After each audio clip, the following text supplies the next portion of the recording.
The wind dragged the dying sun across Perdition Wells like a wounded animal. Dust hissed down the main street, curling around the warped hitching posts and empty troughs, catching on rusted nails and broken signs. The air tasted of iron and thirst. Even the flies had fled this place, leaving only the hollow clap of a stagecoach's hooves as it rolled west toward the blood-orange horizon. And then she fell. She went down on her knees in the middle of the street, as if struck by an invisible bullet. Her dress, once white cotton, now baked the color of old bone, sagged from her thin shoulders. Her hair, black and loose, whipped across her face in dry gusts. She clutched at the earth like she was holding on to the last solid thing in the world. Her voice was barely sound at all. "Please, don't leave me here alone." The coach rattled on, wheels grinding over sun-bleached gravel, fading into the desert glare. The echo of it lingered, cruel in its finality. From the saloon porch, Elias McGraw stood with his hand resting on the rail, a glass of rye half raised and forgotten. He was broad-shouldered but worn down, like a house weathered by too many winters. His coat was dust-scoured, his badge dulled to a tarnished star. He watched her the way a man watches a lightning strike, stunned, expecting it to vanish. Around him, the last few townsfolk who hadn't yet hidden from the setting sun began to gather. The blacksmith's apprentice, a pair of farmhands, Mrs. Brecker, the seamstress, clutching her shawl. They stared with hard eyes. One muttered something sharp in English. Another spat on the boards. "Yaqui," someone hissed. Or Mexican. Same thing. Could be Apache spy. The words passed like gnats, biting and small. No one stepped toward her. No one offered water. Elias's jaw locked. He had worn blue once, the Union cavalry's coat, and had ridden south in the border wars. He had seen villages burned, women driven screaming into the mesquite. He remembered the smell of hair catching fire. He remembered not questioning it until years later, when the ghost began to speak in the silence. The woman on her knees lifted her head. Her eyes found him. They were black glass and defiance, fire and ruin. The wind tore at her hair, at the hem of her skirt, but her gaze held like nails driven into oak. The dying sun caught in the hollow of her cheekbones and lit her as if the desert itself had chosen her. Elias blinked. The glass in his hand felt heavy and wrong. He set it down. Then he stepped off the porch. His boots struck the dust like gavel blows. The murmurs rose behind him. Disbelief, suspicion, a woman's sharp intake of breath. He kept walking. The wind cut between the buildings like a blade. The whole street seemed to hold its breath. He stopped in front of her. She didn't flinch. She just looked at him, chest rising and falling like someone who'd been running for years. He tipped his hat. His voice, when it came, was quiet as an old church. "Ma'am, can you stand?" Her cracked lips moved. "No." He unslung the canteen from his belt and held it out. She stared at it for a long moment, then reached. Her hands trembled, but her grip was firm, the kind of grip forged by surviving too much. She drank. Water spilled down her chin. She wiped it away with the back of her hand and said nothing. Elias waited. The air between them was taut as a rifle string. Then she pushed herself upright. Her legs shook, but she rose alone, refusing his offered hand. Dust clung to her knees. Her chin lifted like a blade unsheathed. Behind him he heard someone mutter, "Fool deputy'll get himself shot over her." Maybe they were right. But for the first time in a long while, Elias didn't care. The woman stood facing him, a ghost that wouldn't vanish, a spark that wouldn't snuff out, while the stagecoach shrank to nothing on the far horizon and the whole of Perdition Wells seemed to watch, waiting to see which one of them would burn first. The desert night was so silent it seemed to listen for the sound of something breaking. If you're new here, subscribe to the channel and tap the bell icon. Stories like this deserve to be remembered. The town of Calico had already turned, its face away from her, when Isela pressed, her palm against the warped doorframe of the boarding house. The landlady barely opened the door wide enough to speak. Her eyes narrowed to black slits, no rooms. "Not for your kind." Isela didn't flinch. She'd heard the same words in Spanish, English, and the flat, sharp tongue of railroad bosses. But here, on this hard edge of nowhere, it stung sharper. She murmured thanks anyway and stepped back into the street, boots crunching over the powdery dust. She tried the saloon next. Men watched her from their tables, their stares thick with that mix of hunger and suspicion that made her spine turn to glass. The barkeep shook his head. "Ain't no beds here." Not for strays, she walked on. The sun had slipped away. Now the desert was an ocean of cold wind. By the time she reached the abandoned rail depot on the town's far end, her hands were stiff and pale from the night air. She crouched by the splintered platform, curling her shawl tight around her shoulders. Every sound carried in the stillness, the moan of loose tin, the rattle of distant chains, and then boots, slow, heavy, drawing closer. She stood, blade hidden in her palm. Elias stepped into the moonlight. He said nothing at first, just scanned the broken shape of her in the shadows, the sharp shoulders, the stubborn eyes, the tremor she wouldn't let become a shiver. His hat was low, his badge dull in the moonlight, his coat lined with trail dust. There was a stillness about him, the kind that wasn't peace but something like it, like the air before a thunderclap. "You'll freeze out here," he said quietly.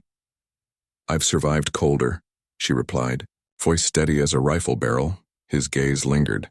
He should have turned away. The town would talk. They always did. He shifted his weight, about to say something, when two other figures stumbled from the alley behind the freight shed, drunk, laughing. Ranch hands by their smell. Sweat, horsehair, and cheap rye. "Well, look what wandered in," one of them slurred, a crooked grin sliding across his unshaven jaw. "Little desert fox." Isela's spine straightened. "Keep walking," she said. They didn't. One of them caught her wrist, and the other reached for her shawl. Elias moved like the wind snapping a branch. His fist crushed into the first man's jaw, sending him sprawling across the platform boards. The second turned, knife flashing from his belt. But before the blade cleared the sheath, Isela's hand darted up. Steel glinted. She slashed a red line across his forearm. He howled, dropping the knife. Elias's boot caught him in the ribs and sent him rolling into the dirt. "Go," Elias said. Not loud, not angry, just final. The men scrambled into the dark, leaving curses trailing like dust behind them. For a long beat, only the wind spoke. Isela stood breathing hard, her shawl slipping from one shoulder. The knife trembled in her grip. Elias's eyes caught it, then met hers. There was no gratitude there, no softening, only the raw wire of survival humming between them. "You're bleeding," he said. "It's not mine." He nodded once, as if that mattered. Maybe it did. Elias's cabin crouched on the far edge of town like something the desert had forgotten to bury. The walls leaned, the porch sagged, and the air smelled faintly of creosote and smoke. Inside it was spare. A table, a pot-bellied stove, and a single iron bed tucked into the corner. "Don't thank me," he said as he struck a match. Firelight bloomed, throwing long orange shadows across the wood walls. "I don't want you owing me anything." "I wouldn't," Isela answered, settling cross-legged on the floorboards near the stove. "Debts are just another chain." Elias watched her as he stoked the flame. The orange glow painted her cheekbones like copper. Her eyes flicked to his badge lying on the table, the star dull from wear, the letters almost erased. "You're the law here?" she asked. "I was," he said. "Some days the law forgets me. Some days I forget it." Neither of them smiled. The silence between them was thick but not hollow. It was the kind of silence that had shape, a canyon of unspoken things. Outside, the desert wind pawed at the door, then gave up. Elias poured her a tin cup of coffee. She drank it black, scalding, not even wincing. He almost respected her for that. Almost. "You can leave at first light," he said, voice low. "Before the town starts talking." She nodded. "Before the town starts lynching," that landed like a stone. Elias looked away, toward the warped window glass where the moon hung like a tarnished coin. He thought of the badge on the table, of the line between law and mercy. How it had blurred long ago, back when he'd buried too many faces to remember them all. He hadn't meant to bring her here. He hadn't meant to care if she froze. But here she was, alive, fierce, unbent, and something in him, something half dead and unspoken, stirred at that. They sat for hours, saying nothing, the fire snapping softly. Isela stitched the cut in her sleeve. Elias cleaned his revolver with slow, methodical hands. Shadows curled in the corners, and time seemed to hold its breath. Outside, the desert night stretched vast and merciless. Inside, for the first time in years, Elias did not feel entirely alone. And Isela, though she would never say it, did not feel entirely hunted. The roof leaked like a wound, and they worked beneath it as if trying to stop the bleeding. The days dragged themselves over the desert like tired cattle. Heat shimmered off the rocks by noon, then fell away to knife-edged cold by night. In that strange rhythm, Isela stayed. They spoke little. When Elias rose before dawn, he would find her already outside, bare feet silent in the frost-white dirt, binding the cracked slats of his corral with lengths of scavenged wire. When he came back at dusk, she would be crouched among the weeds that had once been his garden, cutting away the dead to find something still alive underneath. But she still kept the blade beneath her pillow. Sometimes he caught her watching him with those desert dark eyes, not soft, not cruel, just sharp enough to cut through whatever armor he wore. She never smiled. Not yet. One morning they climbed to the roof together. Elias had gathered a sack of warped cedar shingles from the ruins of an old stage depot. The latter groaned under their weight as they clambered up. From above, the land stretched endless, a red sea of scrub and stone fading into blue haze. Isela knelt with a hammer in her hand, her hair loose in the wind. The sun turned it to black fire. She worked with quiet precision, pressing each nail through the cracked boards, breathing slow. Her hands were scarred, not carelessly, but like someone who had been punished for surviving. Elias said nothing, but he found himself slowing just to watch her. She noticed. "What?" she said without looking up. "You don't waste movements. That's because wasted movements get you killed." Something in the way she said it silenced the breeze for a moment. Then she swung the hammer again and he swung his, and the sound of their work echoed across the hollow hills like gunshots fading. That night, they ate at the table instead of apart. The wind prowled outside, restless and dry. Isela spoke first, though her voice was flat as if prying something from stone. "My people were Yaqui," she said. "We lived by the river before the cavalry came." Elias's hand stilled on his coffee cup. "They called it a pacification," she went on. "They burned our homes, took whoever was left to work the copper mines down south. They said we were lucky they didn't shoot us." Her fingers curled slightly on the tabletop. Her eyes had gone far away, not dreamy, but lost in a place she could not return to. "I was 15. The words sat between them, heavy as ash. Elias looked at his hands. The skin along his knuckles was a map of old scars, each one from a time he'd thought he was serving something noble. He could still smell the cavalry tents, the gun oil, the stink of wet leather and fear. "I rode with the 11th, he said at last. His voice rasped. "I wasn't at your river, but I was at others." Isela's eyes flicked to him, cold, measuring. He nodded once, as if she'd judged him already, and he agreed with the verdict. "I left when I saw what we were doing to people who couldn't even bury their dead." Silence. Then Isela stood, slow and deliberate, and went to wash her plate. Her shoulders were tight as pulled wire. She didn't speak to him the rest of that night, but she didn't leave. 2 days later, a sandstorm came roaring across the flats. The horizon went the color of blood and clay. Wind howled through the cracks in the cabin like wolves. Dust crawled under the door and coated everything in red.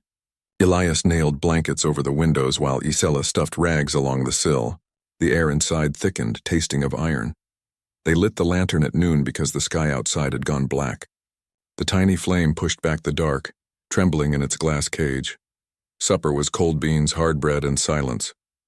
Now and then lightning flared through the blankets, etching the room in ghost-white light. Thunder followed like distant cannon. Each time Isela's shoulders jumped. She tried to hide it, but Elias saw. Her breath quickened, her eyes darted to the door as if expecting soldiers to burst through. "Storm can't hurt you," he said quietly. "It sounds like the mines," she whispered back. When they set off the charges, the rock screamed. The words cracked something in her. Her spoon slipped from her fingers. Her hands shook. Elias reached across the table. He didn't grab her, just laid his palms open, offering.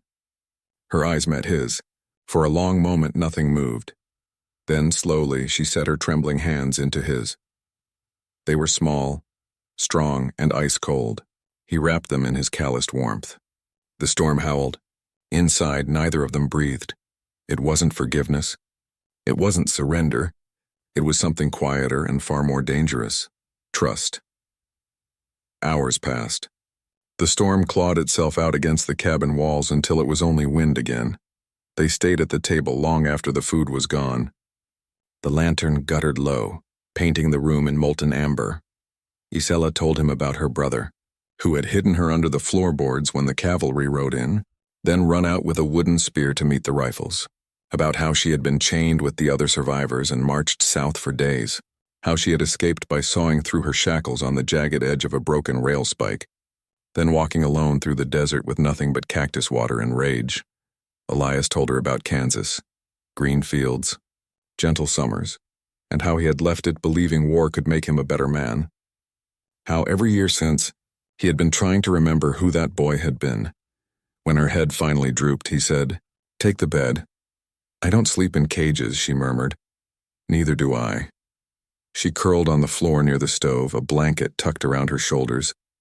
Elias stayed at the table, watching the lantern's last glow fade to smoke. Outside, the desert was clean and scoured and new again. Inside, something in both of them had shifted, subtle as the turn of the wind before dawn. The bounty hunter rode in at sundown, and the whole town seemed to hold its breath. He came from the west, a lone figure cut from dusk and dust. His horse was black. His coat was gray. His eyes were made of iron. Elias watched from the edge of the boardwalk as the rider dismounted in front of the saloon. The man tied his reins slow, like a snake coiling. Then he unrolled a folded sheet from his saddlebag and pinned it to the hitch post. It fluttered in the evening wind, a wanted poster, and Elias saw her face on it. The sketch was crude but unmistakable.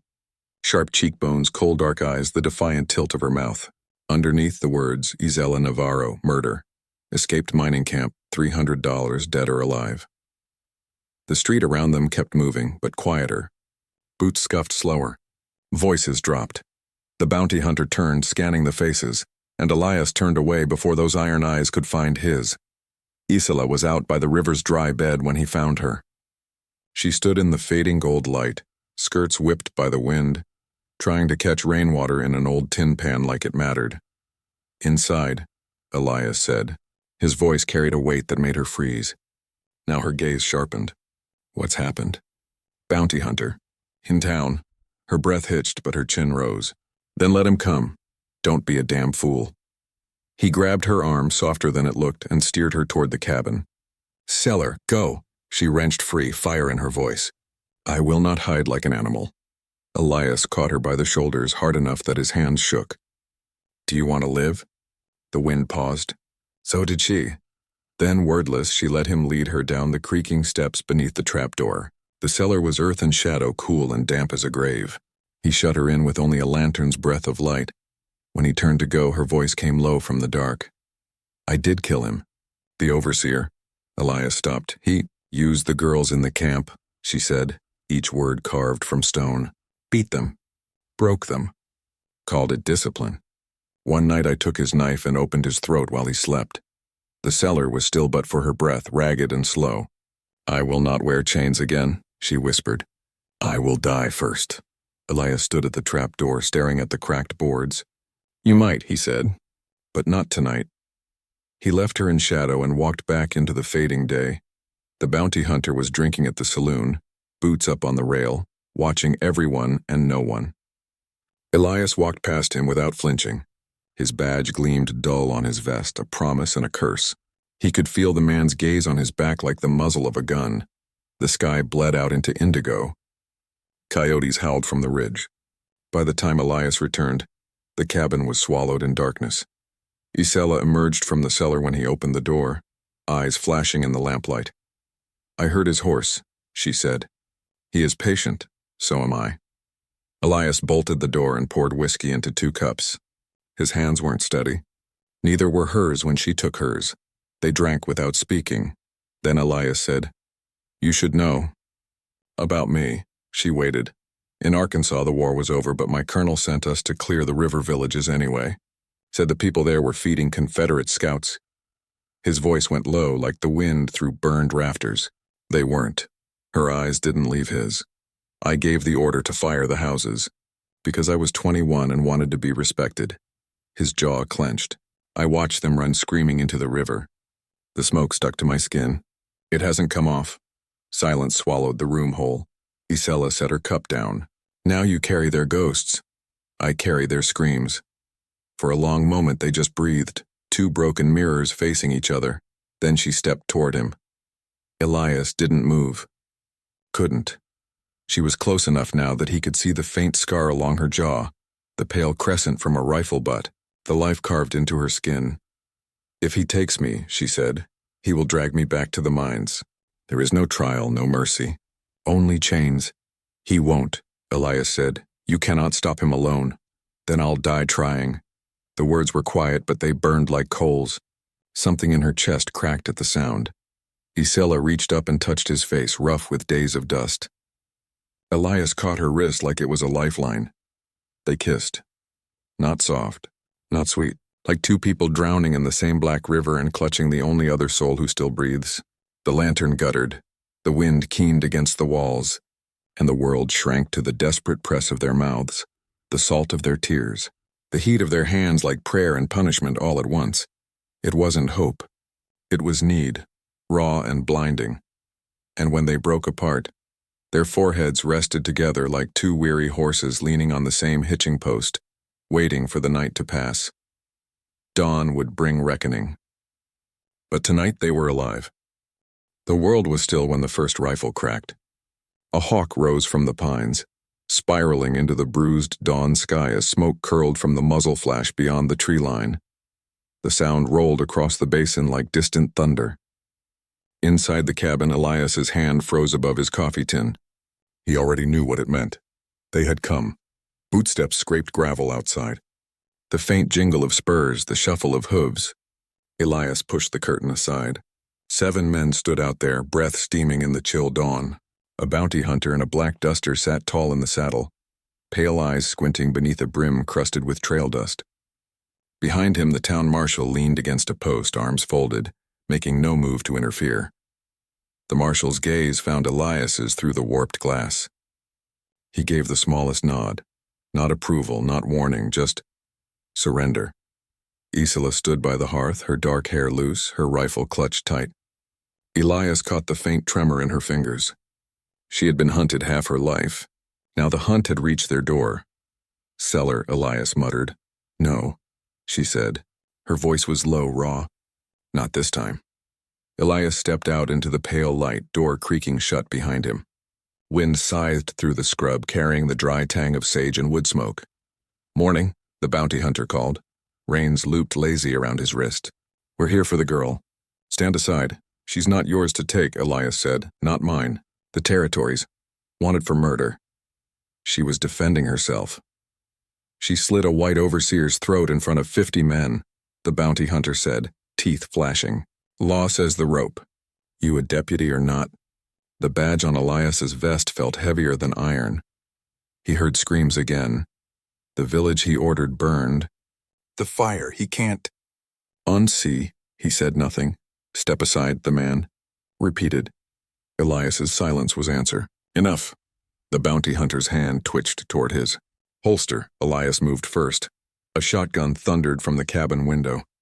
Isela's. The lead blast ripped through a rider's shoulder, pitching him from the saddle. Horses shrieked. Elias drew and fired in the same breath. The colt bucking, another man collapsing into the dust. The air filled with splinters, cordite, and the raw howl of war. Bullets chewed through the cabin's frame. Elias dove behind a trough, splinters slicing his cheek.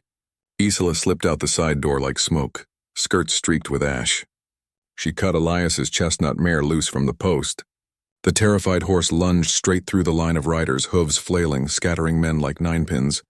Go, she cried, but a rifle cracked, and she staggered, spinning, crimson blooming across her sleeve. Isela, Elias roared. He broke cover, slamming into her just as another shot tore splinters from the doorframe. He dragged her behind the stone chimney, his body shielding hers. Her face was pale, lips trembling, blood dripping from her arm into the cold dust. Leave me, she rasped. They'll kill you. I know, he whispered. His revolver was warm in his hand, the steel an extension of his heartbeat. He could hear the bounty hunter barking orders, regrouping the men, circling. He could ride away. He could let her hang. He could be the man the badge demanded, or he could choose her. His thumb pulled the hammer back. He stood. The bounty hunter wheeled toward the sound, rifle lifting brr, but Elias fired first. The shot tore through the man's chest, snapping him backward off his saddle. For a heartbeat, the world went silent. Then the rest of the posse fled, spurred horses screaming, dust billowing like smoke from hell. Elias stood still, revolver drifting at his side, eyes locked on the body lying twisted in the cold dirt. He felt nothing. Not yet. Behind him, the cabin's roof caught, a lantern knocked over in the fight. Flames licked up the wall, hungry and bright. Elias sheathed the Colt and turned. Isela stood against the stone, swaying, her wounded arm pressed tight. Her eyes met his, disbelief, sorrow, and something fierce beneath it. He crossed to her, lifted her without a word. She didn't resist. Outside, townsfolk had gathered, drawn by the thunder of gunfire. The marshal stood among them, face unreadable. No one moved as Elias mounted his mare with Isela cradled in front of him. Smoke curled from the burning cabin behind them, black against the rising sun. He tipped his hat once to the silent crowd. Not defiance, not apology. Just farewell. Then he turned the horse west. The wind rose, carrying sparks into the pale sky as they rode toward the empty horizon. Two outlaws bound by blood, fire, and love. Dawn came slow across the high mesas, painting the stone red as spilled wine. Wind curled through the canyon like the breath of something ancient, stirring ash from forgotten campfires. A hawk wheeled against the blazing sky. Below, half hidden among the junipers and blood-orange cliffs, a ring of lodges stood silent in the desert hush. Inside one of them, Isela stirred. Her lashes fluttered, sticky with sweat. The ceiling above her was woven willow and hides, the air rich with sage and cedar smoke. For one terrified instant, she didn't know where she was. Then came the smell of mesquite broth, the murmur of Apache voices just beyond the door flap, and the steady crackle of a small fire beside her bedroll. She wasn't in chains. She wasn't running. She was alive. Her wounded arm was wrapped in clean cloth marked with the dark red salve of desert medicine. Her whole body felt hollow and heavy, yet strangely light, like she'd shed a skin she never asked to wear. Outside, a child laughed. The sound startled her. It had been years since she'd heard laughter that wasn't cruel. Elias sat cross-legged just beyond the light, boots off, shirt stripped to his unders, the lines of his shoulders etched by the fire glow. His badge was gone. So was the weight that came with it, though the loss hung on him like an unburied ghost. He was whittling a scrap of cedar into nothing, shavings curling around his knees. His eyes stayed on her the whole time, quiet and steady, as if afraid she might vanish again. When their gazes met, his lips twitched. Not quite a smile. "Not yet. Did you bring me here?" she asked, her voice thin as cracked parchment. He nodded once, owed a favor to their war chief, long time ago when the cavalry was burning through this land. "I paid it." "What did it cost you?" Elias opened his palm. The badge lay there, dented and scorched. He set it gently in the dirt. They sat in silence a long while. The wind hissed against the cliffs like faraway surf. "You should have left me," she whispered. "You had everything to lose." "I did," he said. His voice was low, bare of armor. "But I couldn't walk away from you. Not after everything. Not after what I've done." She studied him, this man who had hunted monsters until he became one, who had burned a village and never forgiven his own hands.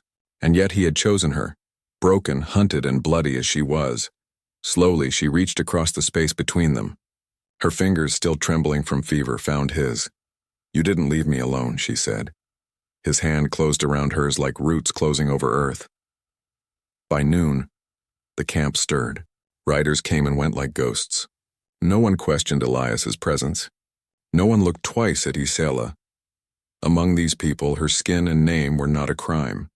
She walked among the lodges, bare feet in the red dust, the wind catching her hair like black silk. The desert opened before her, wide, merciless, and beautiful. Elias waited by the horses. He looked strange without the badge, without the law stitched to his spine. "Lighter and more haunted, where will we go?" she asked. "West," he said. "Somewhere the map stops lying." "Will they hunt us?" "Maybe." A shadow crossed his face. "But they won't find us." Isela touched the scar across his jaw. "Then let's be no one." He exhaled, and something left him, a lifetime of duty and grief collapsing into dust on the wind. They rode until the land fell away behind them, until the mesas bled into the horizon like dying embers. At dusk they stopped, standing side by side on a ridge above the world. Below them the desert spread endless and unbroken, the sun sinking like molten copper into the bones of the earth. No past, no law, no chains. Isela slipped her hand into Elias's. They stood that way for a long time, two scarred souls remade not by victory, but by choosing each other when the whole world turned away. Then, wordless, they walked west into the fire-colored light, silhouettes fading into the red sun, like ghosts who had learned to live again. That was my story. If it reached you, tell me what you felt. Don't let silence bury us again. Drop your thoughts in the comments, crew, and tell me where in the world you're listening from.